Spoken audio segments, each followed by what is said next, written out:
Hello and welcome to the 100th Mile podcast. We are on day 5 of Veer 4,000 kilometre ultra cycling race, one of the toughest bicycle races on earth without question. And I'm lucky enough to be joined today again by Ian Tote, organiser of the race, and special guest today, we have Sam here from madcap.cc, who's going to give us a bit of an insight into the app that he's developed to help us dot watch and track these riders. So I'm really excited to get into the nitty gritty of that. First of all though, Ian, let's have an overview of what's happened in the last 24 hours. So Adam Bialek, who was leading the race, he passed through here yesterday evening, followed by Will Valsden in the morning. Lucas Becker followed a few hours later. Rob Roy Cameron has clawed his way back to 4th and he's approaching here. He'll be here in a few hours. Michele Pagano, Christian Jakobek, Mark Buchel and so forth are all riding strongly. They've all overtaken Bruno Vicht. What are those gaps looking like at the front? Are they starting to increase? Between first and second, there is quite a substantial gap. Between second and third, it's probably about 50k and probably about 70k between third and fourth. But fourth onwards, it's pretty close. And these guys are leapfrogging each other all the time. They're really hot on each other's heels, aren't they? All the big names that we've been talking about there, all clustered together. Hard to pick between them. Yeah, there's something like 10, 15 riders all clustered together within 70k of each other. And that 70k may sound like a lot, but it might just be one sleep stop, one nap, one poor stop, a bit of illness. That could change things for any of these riders. What are your thoughts, Sam? Do you think this is going to remain like this with this big cluster of riders, or do you think when we get to the Alps, perhaps it might change? They will start to get tired, so anything can happen. And climbing will change anything. They just crossed the Pyrenees, and they will have to go to the Massif Central before that. So really, really tough. And they're going to be feeling pretty tired, aren't they? Because we're at Refuge 1, and we've had 3 riders come through so far today, and yesterday. Obviously, Adam was a bit quicker, but that's not quite half distance. We're probably talking 1,800 kilometres to this point. Out of 4,000 kilometres. Out of 4,000 kilometres. So, it's remarkable they're still moving, but that fatigue is going to be building up in their legs, and I think we might start seeing it split a bit more. Go on then, Ian, talk us through what we've got further back. So further back, in leading the women's race, Joanna Ruinska, she continues to ride strongly. She's in or around the top 10, very consistent. Then she's followed by Saz Harris, who is approaching the first gate of the Pyrenees, that's gate 3. She's riding very strongly, about to leave Spain. Then you got Nisa Aubin, probably 70k back. Followed by Fiona, who has just left the Picos, and Gunshina, she is approaching the second gate of the Picos. And then you also have Wayne Harrod, who's left Picos, and Alan Shaw, our cargo bike rider. He's somewhere in the Basque Country, in between the Picos and the Pyrenees. And most people have made out of the high plains around Valladolid. They are approaching the first gate in the Picos. So it's nice to see people have escaped the really hot part of Spain in the south, around Madrid, across Sistema Central, and now they're getting to much cooler climbs, and literally climbs, in the Picos. And remarkably, I don't think we've had any more scratches since yesterday, have we? Not for a couple of days actually. So Vesa Harkonnen was the 4th, but our last scratch so far. So really wishing all the riders make really good progress through those green and pleasant mountain areas. Well, that's it. I think this might be a reflection of the slight change in temperature. Those extremes that we had in Spain at the start really put all the riders under an awful lot of stress and strain. Got some interesting movements in the pairs category, haven't we? There's been some developments, shall we say, today. Yes, so Harry, who we had almost written off on day 1, suffering from a bit of heat stroke, he has rejoined his partner, Matt Downey, who's probably been relaxing somewhat and waiting for him. Obviously they need to finish as a pair, having entered the pairs category. and I don't know what we would do if only one of them finished. They'd still be finishers, but they wouldn't be necessarily ranked in the pairs category. So they're making their way through the Basque Country as we speak. They're a little bit ahead of Alan Shaw and his cargo bike. It was interesting. Looking at the map, I saw that Matt obviously headed a bit off route, the route that they planned, because it's not the route that Harry's taken, and he went to Vitoria-Gasteiz. Obviously had a little rest, somewhere nice to stay, I imagine. And Harry's been catching up, and then he's headed back further south. And then what time? About midday today. 2:30 in the afternoon. They rejoin one another. Well, that's really nice to see that the partners have got back together. Maybe Matt was doing a bit of sightseeing of battlefields around Vitoria-Gasteiz, because there was a famous battle between the Allies, as they were, the Spanish and the British, against and the Portuguese, against the Napoleonic French in 1813. I wonder if that's what's on Matt's mind. Maybe other things, but we hopefully will catch up with them, or one of our reporters will, on the road and see how they're going. It's going to be an interesting race from now on for them, because looking at it, our Swiss pair who are leading, they're something like 300k ahead, and they still have also the Italians pair of Guartiero Ross going really well, and Alberto Varghi, who has had some mechanical issues. So they're somewhere in between. The Swiss pair are far ahead, and they'll probably be here at Le Bezy in maybe late tonight if they're quick. But yeah, certainly we've seen some very interesting route choices to Gate 4. Yeah. Gate 4 is the Col de it's just beyond the Col de Persaud. It's called the Porte de Luchon. Some people have decided to cross the Col d'Aspin. They've clearly decided there's not enough climbing, and they've added another 600 metres of elevation for maybe a few kilometres saved in an actual distance. Certainly the Swiss pair are not doing that, but Joanna Ruminska and Roy Cameron, they've decided to go over that. It wouldn't be my choice, but Rob is still riding very strongly in 4th place now. It's an interesting move. It's quite fascinating. So we've got a 300 kilometre gap between the leaders and Matt and Harry. And Matt and Harry have been making some noise on social media, or certainly Harry was, about the belief that they could get back to the front of the race. So they've got just over 2,000 kilometres to close a 300 kilometre gap. It's ambitious, but that's what they need to be, isn't it?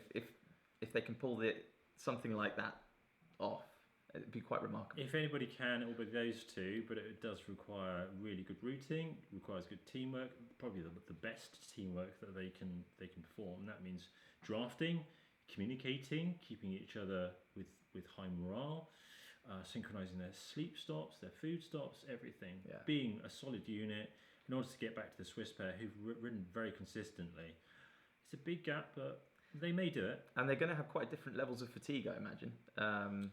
Harry was in a bad state. He's been pushing so hard to catch Matt, and as you said, Matt's been sitting around for a day, recovering, waiting, backing off on his pace. So, yeah, let's see what happens with that one.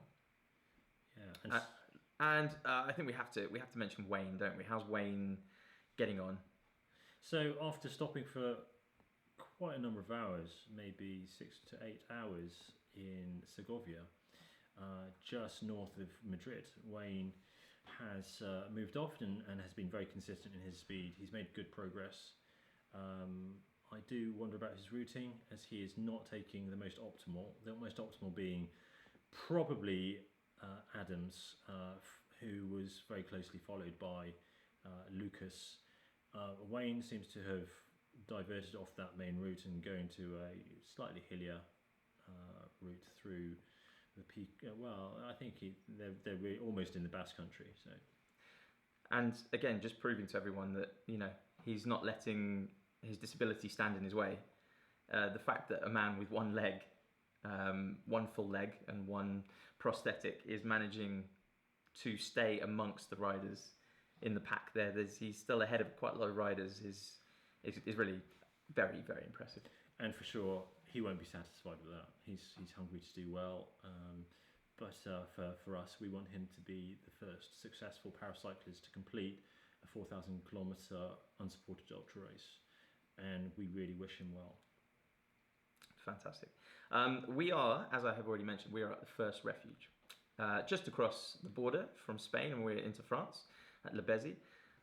We have seen the 3 lead riders come through so far, and the last of which was Lucas Becker. Have a look at this video. You can learn a little bit more about Lucas in this segment.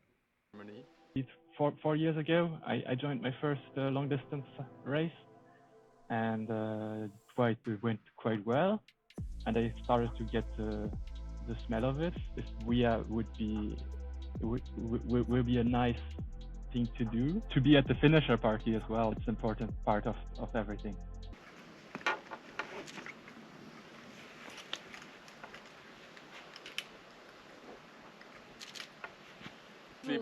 Sleep hard and ride harder. I don't know. Do you think you can catch Adam? No. He doesn't have a flat tire and breaks his bump and walks to the next town and can't pedal anymore afterwards, then there's no chance that I will catch him. But do you think you can pull a lot of ground back if you're doing some off-road riding or hiker biking? No, that's not enough. It's just one little part. Maybe it will gain like 1 or 2 hours, but not too much. Are you surprised by his ride? How he's doing? Yeah, it's impressive. I can't do that. Yeah, he's resting so little. I can't like I don't know, just mentally already. I just prefer to sit down a bit, eat something, and then right afterwards, like you can see already the heart rate and power is coming back up again, and it just feels better. Problem is, it starts that now when I rest, I'm having troubles to get back up on the bike again, like I'm doing right now. Because it's just just nicer to sit down and have a chat. So yeah. Sam, what did you make of the 3 who've come through to the refuge so far? When you see Adam, he looked so fresh. He did ask us to stop 15 minutes over there, and he stayed only 20 minutes, I think, or something like that. So yeah, he was really fast, really just in the mind of keeping to keep pushing. It's amazing. As this is a man who's been racing now for 50 hours plus, right? Yeah. And you'd think he's got the opportunity to take a shower, have a sleep, and all these other things. He might want to take a good rest here, but he managed to have a shower. He managed to charge his tracker, and he'd done all that, and he was gone. Yeah, within 20 minutes. Yeah. He looks so fresh. Yeah. I think we were all blown away. Yeah, and at the opposite of that, you have Lucas, really just doing everything slowly, but really confident in just going fast between rest time, I think, something like that. And he's still in third place, and but sleeping like twice more, I think, or something like that. So yeah, and really impressive to see that. He had a very strong mental attitude, didn't he? Oh yeah. So really interesting to see them come through, and then obviously the other riders will start appearing at the refuge here, and we imagine there'll be a different attitude, and I think people will be really making the most of this, and to wash their clothes, to take a sleep, and fuel properly. I mean, certainly without giving anything away, we have observed between the first 3 that they all have slightly different sleep strategies. So Lucas sleeps long, Will sleeps short, Adam is somewhere in between, and yet they're all still moving forward. So it will be interesting to see just the effect of sleeping more and riding faster versus sleeping less and riding maybe a bit slower. But for sure, they're all slightly uncomfortable underneath. So the bottoms are hurting, yes. And we will also see whether or not somebody in 4th to 15th can catch up with them. But I think, Lucas was quite confident of catching Will. Maybe not today, maybe it's tomorrow, sometime. And that nobody behind him would catch him. Yes, very interesting indeed. Very interesting to be here and actually see that in person. Right. Here comes the horn and the elephant. It is Hannibal's segment of the day with Ian. Ian, what have you got for us today? So, we have not only the elephant, but we also have an eagle. And the eagle became the representation of Rome's power in around 100 BC, following the Marian reforms of all the legions. And they had previously had many different animals to represent the standards of the legions. But this became the de facto standard by which all legions would carry. And it was a great symbol of honour, and to lose one in battle was a great tragedy. And 3 were lost in the Teutoburg forest in the fight against the Germans, a very famous battle. But it is the antithesis of the elephant, which represents Carthage and all the elephants that they had. Interestingly enough, I think it was the 5th Legion who had the elephant as a symbol beneath the eagle that they carried on the standard, on a pennant, a small flag. And they had this symbol because they had fought at the Battle of Thapsus under Julius Caesar, who had trained them how to defeat elephants by throwing lots of javelins at them, lots of sharp things which wouldn't kill them, but would hurt them enough to make the elephants turn around and stampede back through their own troops. So they were awarded with the elephant symbol on the flag beneath the standard of the eagle. And that is the reason that when the riders reach the refuges, as they do here, they will find these 2 standards by the station where they have to stamp themselves in. Isn't that right? Correct. There we go. Well, thank you, Ian. Thank you for that. Right, well, we're really lucky to have Sam here. I'm very excited about this because we all love dot watching. And this man here is one of the geniuses behind the app that we're following. Tell us the story of madcap.cc and where it all came from. So last year I was employed in the organization of the Desertus Bicus with Ivan, and Desertus Bicus is an ultra distance race also in Spain, where Jan and Ingeborg also participated the first year. In the first year, yeah. And Ivan, we were quite close on trying to work on some things for the Desertus at first. And one day I woke up with a message from him saying me, okay, if you want to do some trackers for the Desertus Bicus, I would prefer to have you than someone I don't know. So can you have something work for next year? Because I'm a software developer, I knew about anything technical about it, but I thought it would be better to not be alone. And so Hugo was a friend of mine. He also did the Desertus Bicus, so really helpful. And so he's doing pretty much everything else for Madcap. So it means a lot to contact the organizer, follow the race, I don't know, find a loan from the bank, buy the trackers, because these small things are... Yeah, this is pretty cool, right? Yeah. So these are the trackers that every single rider, and even all the support staff, we're all carrying these. Yeah.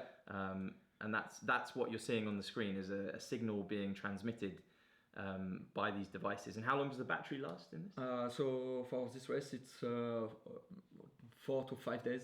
Yeah. But it really depends. For other races that are shorter, we can have a bit more precision on the map, but it will last only 48 hours. Okay. So uses more battery. Yeah. And how many races have you guys worked on this far? This year, not really sure. I think 15 races. Okay. And some other events also. So quite a lot. That everything is listed on Madcap, so that you can replay all the races, all the events. That's a really exciting element, isn't it? You can just wind the clock back Yeah. and see how everything played out. And I imagine a lot of riders do that as they're moving into next year's race or another race to analyse their competitors. Oh, maybe. Yeah. We'll see next year because right now they didn't have this tool to do that. So yeah. And did you just develop the app and you were like, this is how it's going to look, it's all finished? Or have you been changing it through, is it a process? So at first we worked with Victor Bouscavet. He's a really strong rider in France. So he won Desertus Bacchus twice, the Race Across France, and he was trained by Jan. So we have a lot of connection together. And so he's a designer. So he helped us just conceive the application, think about anything. Then we are working on it every day to improve it, add new features every day. So yeah, and that's what's been so exciting is because you're turning to us and you're saying, do you like this? What else do you want? What other features do you want? What can we change? And you're saying that to the riders, you're saying that to the organisers, everyone, and you're just taking this input and constantly developing the app.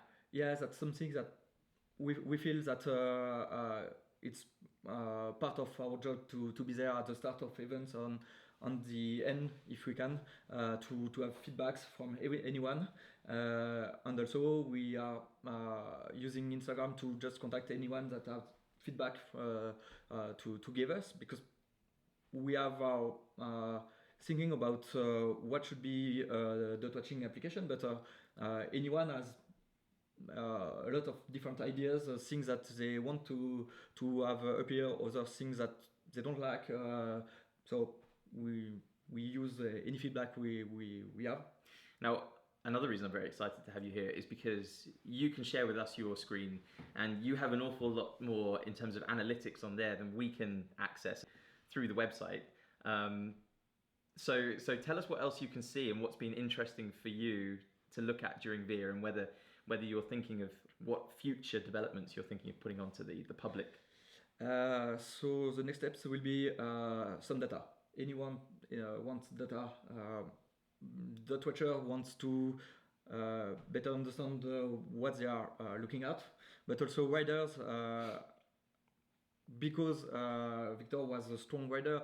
He told us about what he wanted to see about his opponents. So it's really something really interesting to have. And so we just added some statistics about the moving time and the stopping time of all riders. When we are looking at Sophie Gatto at the end of the race, she's really interesting because her own goal is just to go as far as possible, but she manages doing a lot of poses because she's not as strong as Adam, and so she's at 50% moving time. So 2 days moving, 2 days stopping. I mean, that still sounds pretty good to me if you consider that most people they're getting 8 hours sleep a day. They're sleeping for 33% of the day. So the fact she's on the bike 50% of the day seems like a lot. But you're saying some of the riders are higher than that? Yeah, when you are looking at Lucas, the third one, he sleeps a lot, but it's 69% moving time.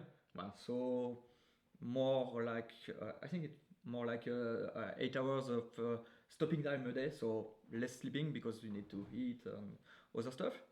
And when we are for the stats of Adam, it's just totally crazy, 84% moving time. So hang on, can you say that again?